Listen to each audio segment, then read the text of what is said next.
What's going on, my friends? Cubs fan Han here, and I've got my man. Am I calling you Kitchell or Dolmite in the video? Whichever you like to. We're gonna call him Dolmite. Kitchell in real life, Dolmite online. In the game. Online.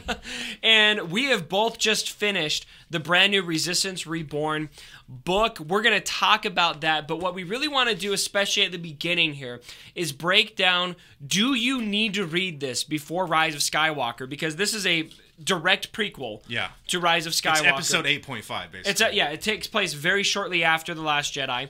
And if not, what are some things you might need to know? And so there will be spoilers. We're going to... Spoiler alert. We're going to literally spoil the entire book. So if you want to read it, I would recommend shutting this off now and coming back afterwards. Please. If you have read it or you don't care to read it, but you want to know the info, this is a great place to be. We're going to break down all the details of what happened, and there's a lot of really good stuff in here.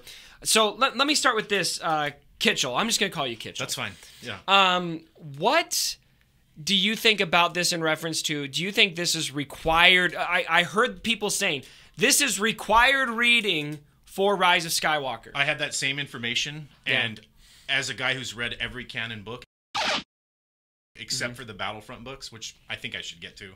Obviously. I was hyped up. I had it on my calendar. I had an alert from Alexa like 24 hours before. Alexa's reminding you. Yep, I had it pre-ordered, and I got to it ASAP, like this at midnight when it came out, and my wife was asleep, and I'm just like, audiobook!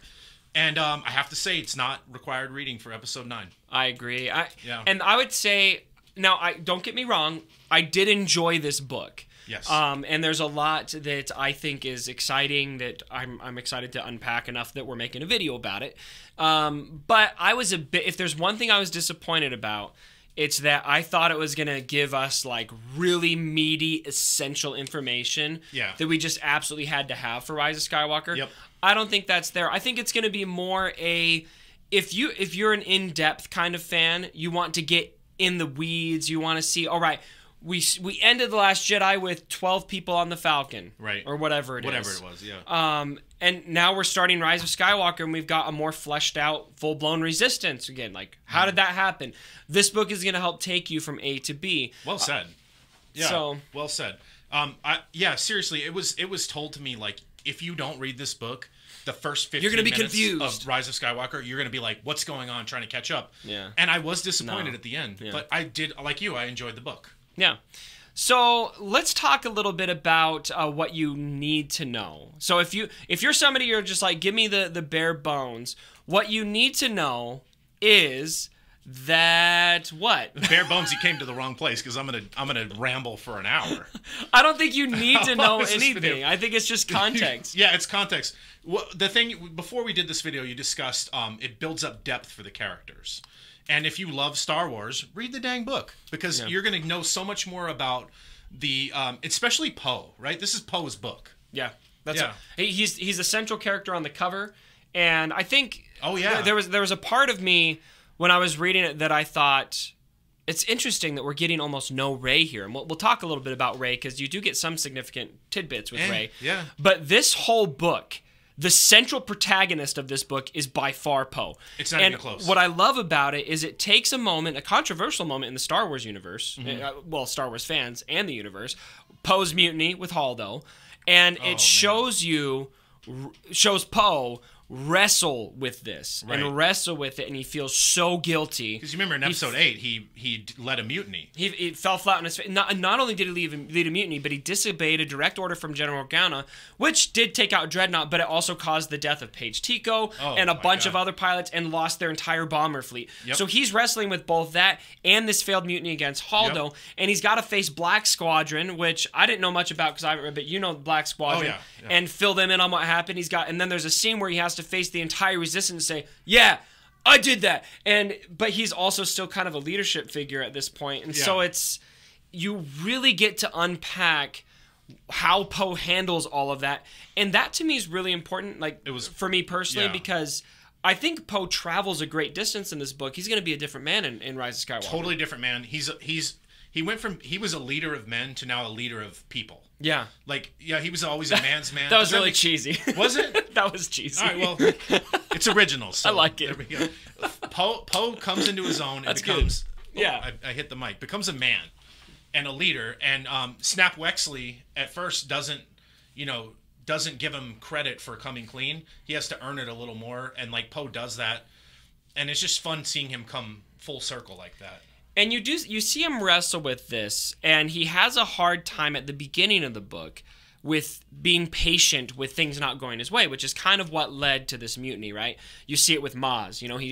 He goes to talk to Maz. Maz kind of slaps him around, and it's kind of a good moment. Kind of a good, like, Maz is just like in your patron group. That Maz and the real Maz are the shit. True. Can I say the shit on YouTube? That's fine. Don't edit it out. I won't edit it. Okay. So I love that moment, but then he still kind of storms off on her, and you see him realize, oh my gosh, this is like kind of what got me into trouble before, kind of thing. Right. And then there's a moment later in the book, you see the progression where he learns. And then there's a moment where he disagrees with the way that Leia wants to handle a situation, and he's about to speak up, and you see Leia in the book look at him and just raise her eyebrows. She's like, "Are you gonna do it?" Yep. And then he doesn't, and then she just kind of smiles at him, and she's like, Poe is growing up. He's learning. He became a man. He's a mascot, or not a mascot. He's a rebel. I wanted to say Mustang, and I said mascot. He's a rebel who becomes a man. I keep calling him a man. I'm just so impressed with him. Let's talk about the book a little more, though. In the early part of the book, Princess Leia is on the Millennium Falcon, and she's having nightmares. Yeah. About what? Being in deep space, like she was in Episode 8. And I love that they even addressed that. It was so cool. In her nightmares, though, she doesn't turn into Mary Poppins and fly to safety. She's stuck in space, and she can't get out. Yeah. And she wakes up just in a pile of sweat. I thought that was really cool. Yeah, it's interesting that they addressed kind of two of the more controversial moments in the fandom, the Poe's mutiny and Leia in space. So this is something that I like about this book, is it does have pretty high stakes. You really kind of come to appreciate that this resistance is so small. Like there's a moment where somebody dies and everyone's like, oh, like we can't lose anyone. You know, when you're watching Empire Strikes Back, there's rebels dying left and right. Sure. You know, it sucks, but you know, you really feel like you're so bare bones. And we've got this list that we learn about through Maz Kanata, which is where Maz plays a really significant role. And part of what makes that, before we get to the list, if you don't mind, please. Part of when she wakes up from the nightmares in the beginning of the book, she's like, where are all my contacts? Where are my rebel friends? Where are my senators? Where are my governors? Nobody's responding, and she doesn't know why. No one knows why. So she sends pilots out with names and addresses to planets, including Shriv, who's in the book, which is awesome. Shriv and Zay. Shriv is awesome, dude. I love Shriv. So she sends these pilots out to go find contacts, and they're like, because they're trying to grow the rebellion back up, right? Or the resistance back up, right? And they're struggling, and they're like, where is everyone? And so who was it? Zay Versio. Yeah, is like, of the 5 you sent me to, which is Iden Versio's daughter, by the way. Hopefully you know that. Yeah. Where are all the 5 people you sent me to? The empty houses, like blaster bolts on doors. Yeah. And so she's like, I know some Imperial contacts who are former Imperial contacts who don't like the First Order. Should we contact them? And Leia's like, not ideal, but at this point, we'll do anything. That seems like what the Resistance is becoming. And you really get an answer here, by the way, along this same vein of why was it that Leia on Crait calls out to all these Resistance allies and they get abandoned? Yeah. And you get this confirmation that the First Order is scrambling these Resistance signals. They are deliberately going out of their way to stifle that communication, both with the existing Resistance, and they've got this list where they're pinpointing people who are sympathetic to the Resistance, and they're imprisoning them and pushing them through basically concentration camps. And what Maz tells us, they used to, the Empire did that, and the First Order did that. Yeah. All tyrannical governments do that. But before, the First Order would take them and do a mock trial through their own system. Yeah. They don't do that anymore. Yeah. According to Maz, and you got to believe Maz when she says anything. Yeah. They now just shoot them. No mock trials. So it's worse and worse. And we're told that there's a list of all these people. Poe Dameron's name's probably on it, like all the known Resistance people. Also, what's interesting, you see a couple instances of the First Order recognizing Poe. Yep. Oh yeah, I forgot about that. They recognize him like when they're going into the party. Yep. He's like, "You look familiar. I think I know who you are." Yeah. He's like, "Oh, I won a big horse race." There's actually a part in you didn't read Spark of the Resistance. It's like one of the youth novels. I don't read kids' books. I did read Spark of the Resistance. I actually liked it. There isn't much significant in it, but it does talk about Poe getting recognized by the First Order and how he's like pleased with it. He's like both haunted by it and he's pleased. He's just like, I am important. Poe's a special guy, man. Yeah. Let's talk about Winshur Bratt.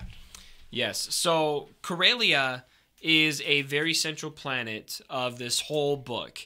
And I like that because Corellia has a lot of deep Star Wars history to it. It's where the Millennium Falcon was built. Oh, right. It is where Wedge is from. Correct. It's at the beginning of the Solo film.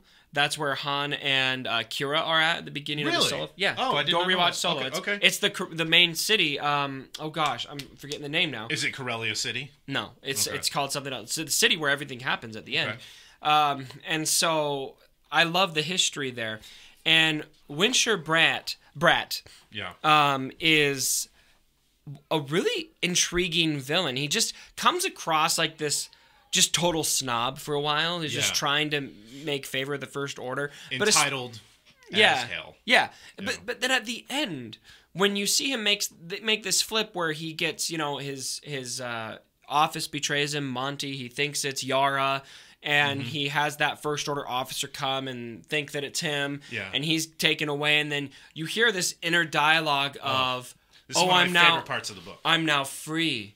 I have this darkness, this violence, and then he murders the First Order officer, and he just sits there and he just throws him off a bridge. He's got no sympathy. Yep. None. He's just pure evil. He turns into this murderous rampage. Yeah. And he's going to kill one of his assistants, Yama, who has a photogenic mind. And who is also 15 years old. 16.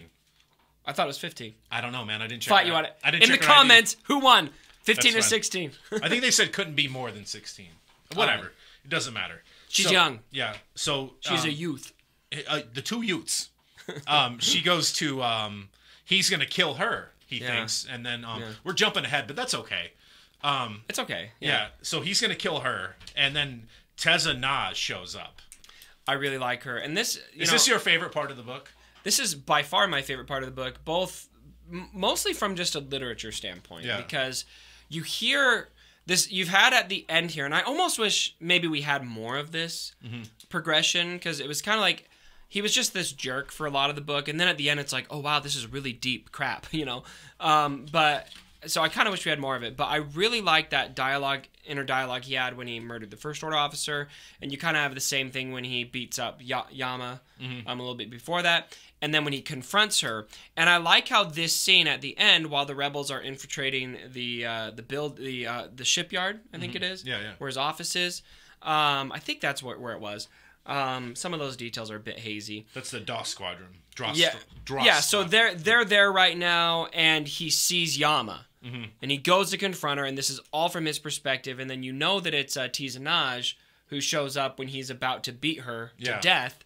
And she says, I wouldn't do that. Yeah. She says, you've got two options. Either you can hand that back and let her beat you the way that you beat him so that your face looks similar to hers. Yes. Or I'm going to shoot you right now. And he hesitates for a little bit, and he's about to do something, and then she just shoots him. And you hear him collapse. You listen to him process. Like, it's funny because he even says, I hear the blaster. He heard the blaster bolt, and then he realizes my chest is a little hot. Yep. And he realizes, oh, I got shot. Then he collapses, and you hear this whole discussion in his brain about how everything's happening around him, and he talks about violence as if violence is some entity that has betrayed him. Yes. Because there was a line that was beautiful. It was something about violence gave him promises of power, but in the end it left him to die, or something like that. It betrayed him. Violence betrayed him. It was just, to me, just from a literature standpoint, was a very chill-inducing,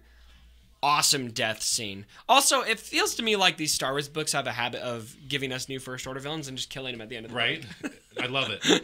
We should also note Winshur Bratt, the dead a-hole, he had two assistants, Monty and Yama. Yama's the one he beat up and who has the photographic memory. Let's talk about Monty. Monty's the one who stole his data pad with the list on it and sold it to, God, what was her name? I wrote it down. Oh, I forgot too. But that was an intense scene. Nefera's goons. Yeah, you really the collective. Socialite. Yeah, the collective. And well said. The collective is an organization kind of similar to the Resistance, kind of like a more ragtag, more criminal money grubbing. Yeah, like they steal from Poe. They steal like all of the Resistance money to help them. Yep. But I'm curious if we're going to see a little bit of the collective in the film. I hope we do. And that could be another reason to read the book, so you're a little more in on it. But yeah, so don't be surprised if you hear an organization of the collective. But Monty's a character that played an incredibly significant role in this, getting that list. But almost nothing. Yeah, he's medium in the beginning. You never hear from him again. But he's the one who got the list out there. Yeah. And Maz had her feelers out and heard that this Nefera had it and was going to have it for an auction, which leads to one of the top 3 moments in the book. So let's talk about Finn and Poe for a little bit. Now, first of all, little call out to Mark Thompson. I listen to this book. You listen to this book. Yeah. Doesn't Mark Thompson he does the best He's the best voiceover. Ever. But he has Finn's voice nailed. By the way. And I think Leia's too. Leia's and Poe's. I think. He's the best. Especially those. But anyway, I really like a lot of moments we have with Finn and Poe. I think there's definitely a very solid bromance there. We do get confirmation relationship-wise that there is no romance anymore between Finn and Rose. I love that part. That's dead. Yeah. And to me, I'm kind of like, I'm glad that it's dead, but I'm also kind of like, well, what the heck was that kiss about? Like, that was just so unnecessary. Bro, why are you throwing light on TLJ? I will throw shade on TLJ for scenes that deserve it, and that's one, in my opinion. I love the film as a whole. But we also learned that Finn and Rey are not a thing, and so that's kind of... Which we assumed. But I think it's kind of good to know. Yeah, it's good to know. If you guys care... I mean, I don't really care about romances, but the bromance... I care about the bromance. I care about the romance. TLDR, Finn ain't getting any. Yeah, Finn ain't getting any. So that's interesting. I think that the dynamic between Finn and Poe, like there's a scene where a character mentions something to Poe about this mission, and he just assumes that Finn is going to be on it. Yeah. I love that part. And Finn kind of messes with him. He's like, well, do you mean that we might die or something like that? Yeah. And he's like, well, yeah. And he's like, well, of course I'm going to go. Yeah. And Mark Thompson nails the voice. It sounds like Finn himself came in and read it. He does nail it. It's crazy. Totally. So Finn and Poe go to this auction because they want to buy this list. And they have disguises. There's a lot of talk about hair, Poe's hair. I didn't get that. Yeah, the second time, I listened to this book twice. The second time I kind of sped up through I don't care about Poe's hair. He slicks it back. They wear suits. Finn has a temper tantrum while still on the ship. Yeah. Because why? I'm trying to remember why. Oh yeah, he can't tie his tie. Yeah, Finn can't tie his tie. Yeah, and Poe ties it for him. Yeah, and Finn is like wrecking things. He's like furious. And I get it. Like the guy came from, slavery, from childhood and conditioning. No one ever taught him to tie a tie, but he's seen people wear them, so it makes sense. Kind of a little sad nod to his past. Very sad nod. Interesting. Well said. Let's talk about Rey. We haven't talked enough about Rey yet. Now, it is worth noting, this is not Rey's book. Right. This is Poe's book. Rey is almost not in it at all. But she has some significant tidbits towards the beginning that I think are character building. Yes. Where you see her, she's still wrestling with her confidence in the Force. And she has this conversation with Leia where she kind of senses to bring Leia some tea. Leia's like, are you reading mine? She's like, well, there's a Jedi thing. So she's kind of still not feeling like she's a Jedi. Rey is totally self-conscious about her powers. Totally. And when Leia says, Rey says, do you want some tea? And Leia's like, did you read my mind? Yeah. And Rey's like a Jedi? Yeah. No. She's like really taken aback. And Leia's like, whoa. No, I just mean it's a thing. It's literally okay. Thank you. Yeah. And then Leia has an interesting call out here where it's almost like Rey talks about, maybe you can correct me on exactly the details. It's been a while and you listen to it again. But something about how something's missing with the Force. Yep. And Leia's like, I'm not the one to fill that for you. Kind of implying that somebody else is. So who is that someone? Well, it could be her own self. Who knows? But what if it's Kylo? It could be. But remember the scene where, people are out. We haven't even talked about that yet. People are out getting ships and barge for ships, the Black Squadron.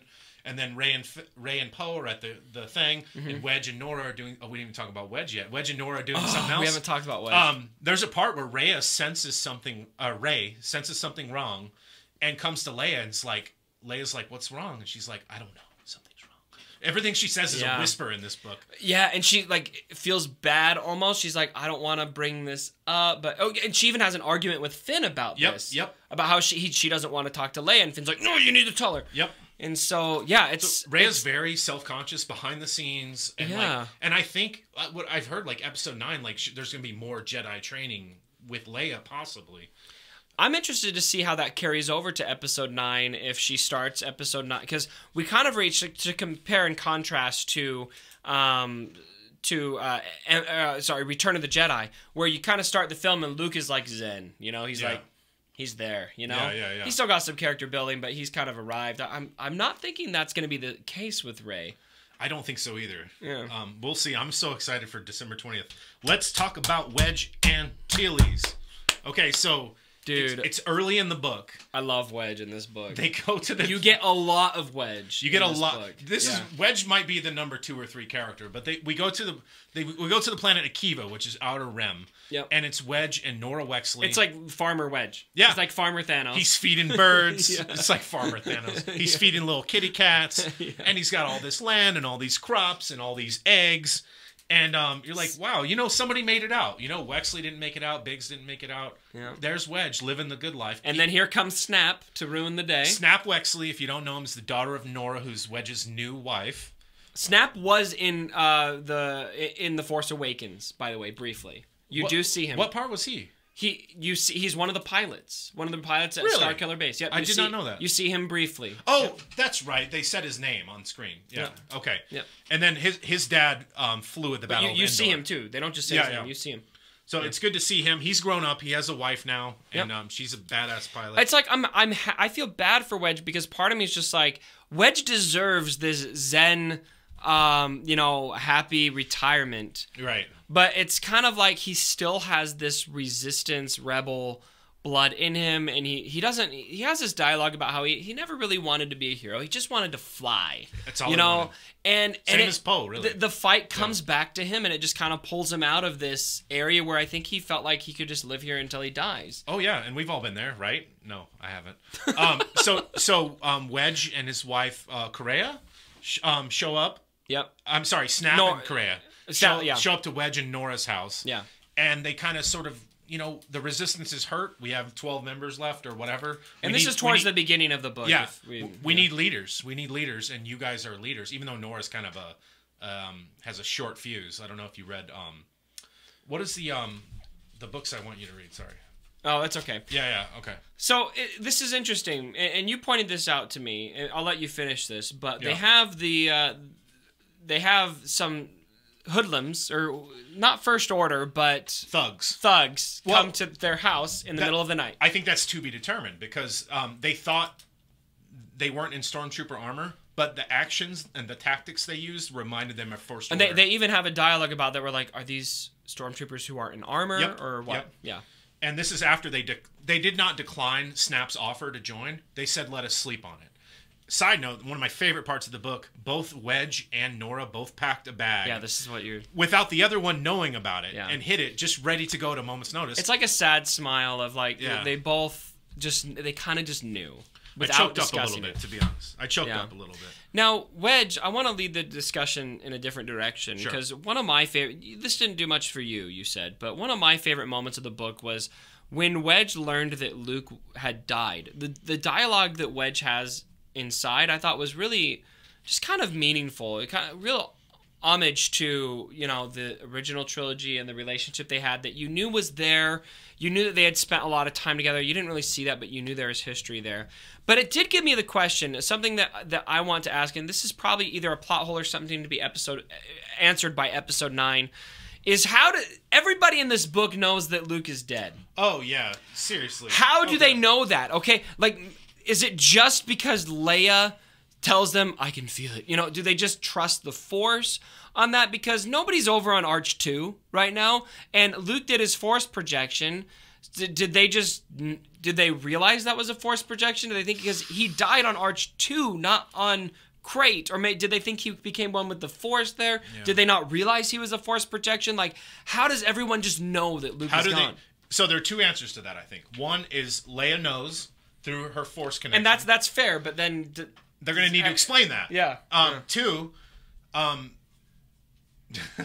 that's a plot hole. That's a plot hole. That's it. It's either Leia knows, or they had a mission to Arch 2, and they're like, "Where's Luke?" I don't know. Well, where's that book? But then part of me is just like, he disappeared. So the whole premise of Force Awakens was nobody knows where Luke is. Yeah. So how is it now all of a sudden we know he's dead? Now we know he's dead. Not only did we not know where he was for 30 years, now we know he's dead. Yeah, I don't know. Yeah. So I think the more plausible in-canon explanation is that Leia filled them in. I felt that he died, but I agree with that. Then everybody's just inherently trusting the Force, which sometimes in canon, people, even the good guys, have a hard time trusting that Force. And so that's got to be what it's going to be, or I'm going to be a little like, huh? Definitely. So speaking of, one thing I want to talk about a little bit is the leadership of Leia. Leia is becoming frail physically, not mentally. Jinx.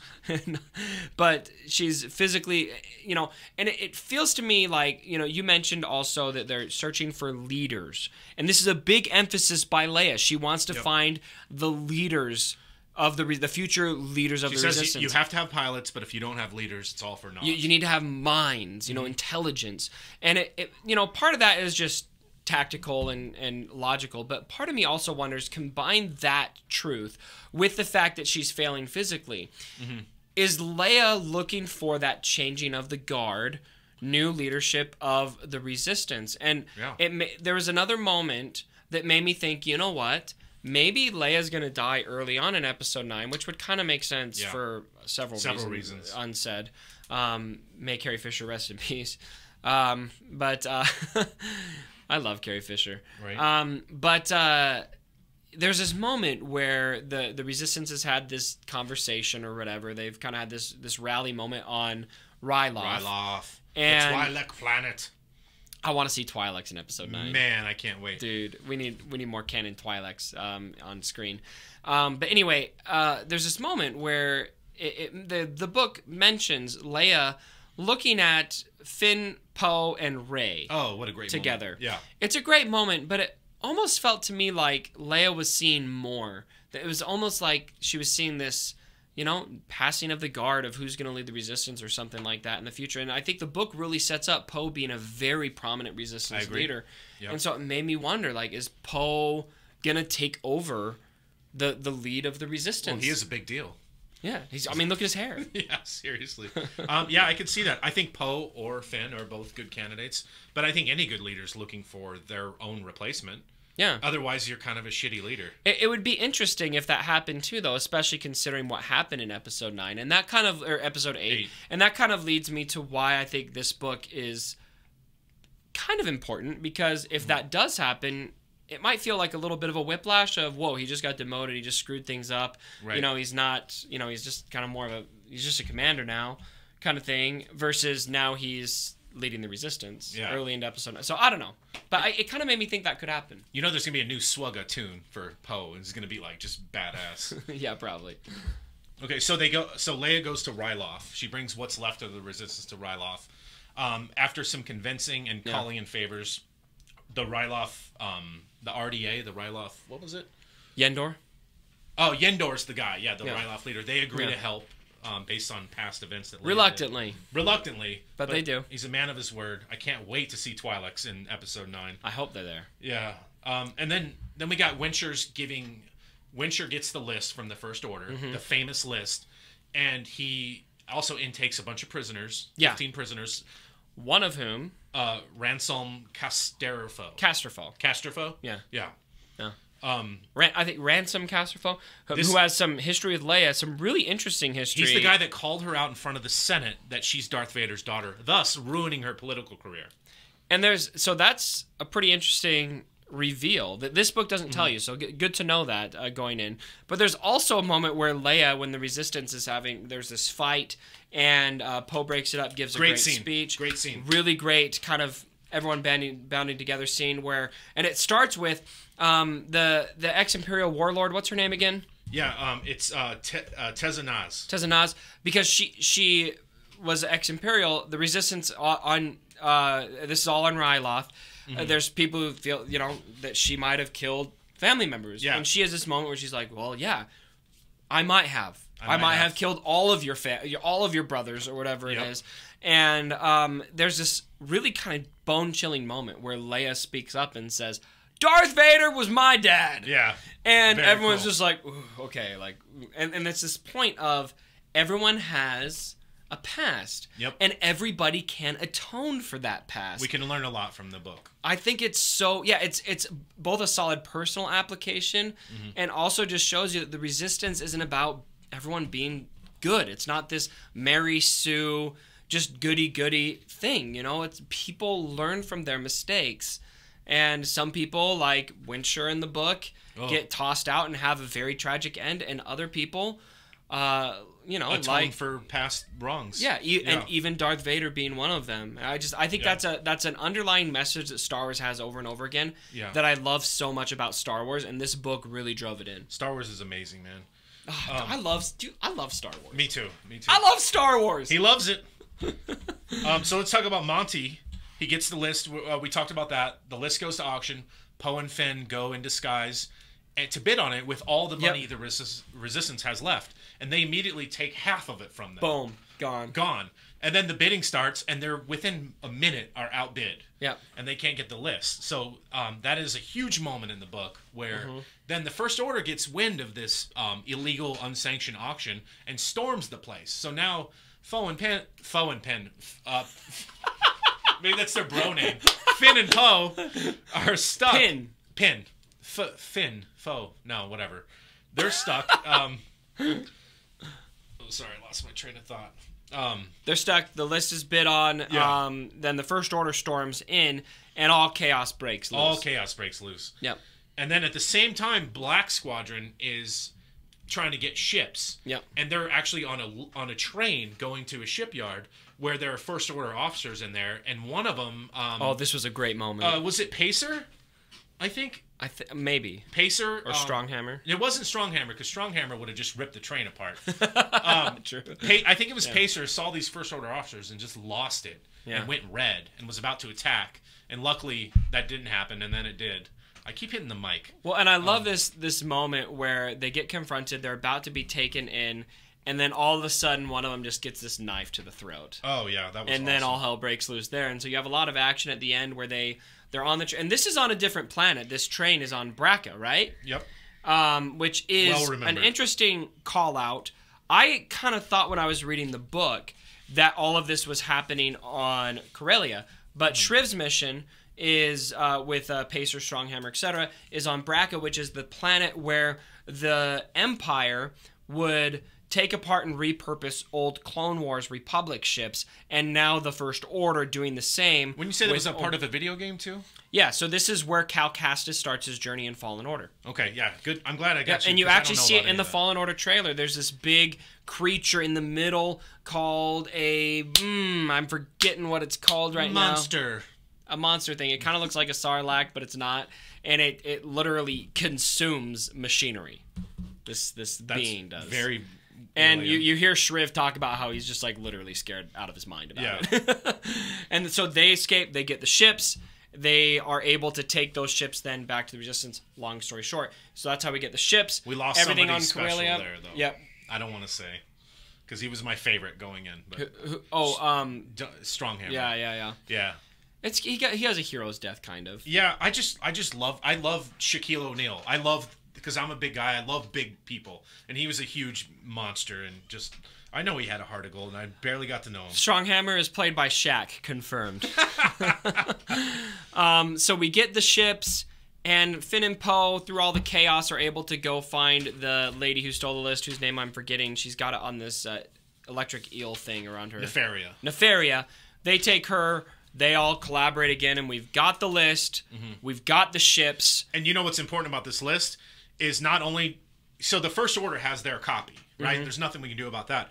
But the reason Leia and the Resistance want this list is because it has levels. It's like, here are the people who are in prison and where they are. Yeah. Here are the people who are people of interest who we need to get rid of. And by get rid of, I mean kill. And then here are the known dissidents. These are the people we need to gun after. And this list is the future Resistance. It's so important. And this is where, Pivotal. if there's any big thing that you need to take away from this book, it's that we got more ships, we got more stuff, and now we know who we need to go find to join the Resistance. To be our leaders. And that's kind of where we leave off. Yep. They're able to go to a safe place that the collective takes them to for taking the rest of their second half of all their money. Yep.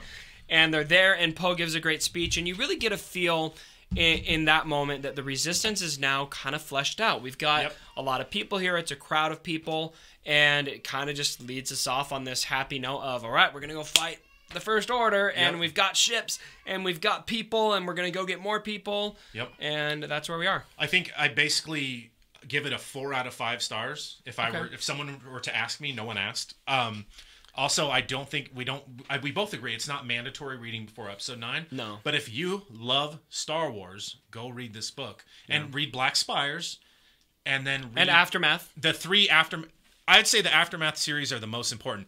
Like Cubs, who farted 3 times today in this office. There are he did. Don't lie. There are 3 Aftermath books, which cover Darth Sidious. I like how that's how you tied that in. You got to segue somehow. It was 2 farts, all right? It was felt twice. It felt like 3. I'm actually red right now. That's weird. I'm not embarrassed about farting. Everybody farts. Everybody farts. Anyway, read the Aftermath books, all 3 of them. I would say that's more required reading before episode 9.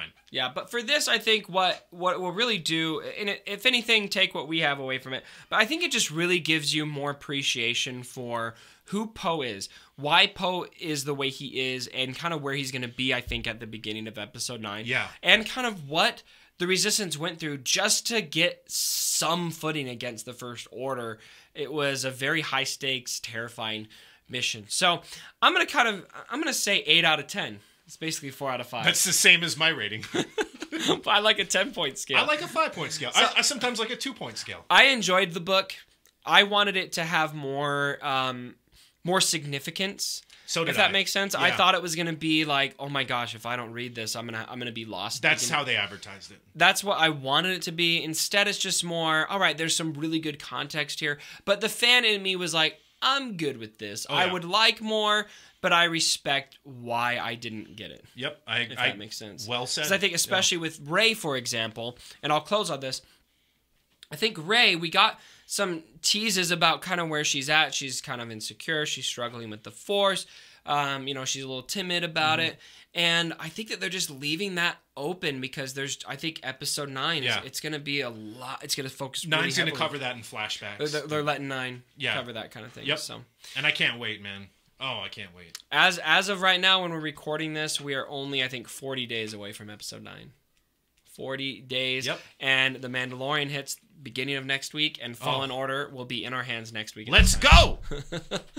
All right, on that note, everyone, if you read Resistance Reborn, let us know down in the comments what your thoughts are. I thought this was a really good discussion. We got to do this about more Star Wars books. I'd love that. I'd love to have you over to talk about The Mandalorian if you want to. It's kind of a long drive.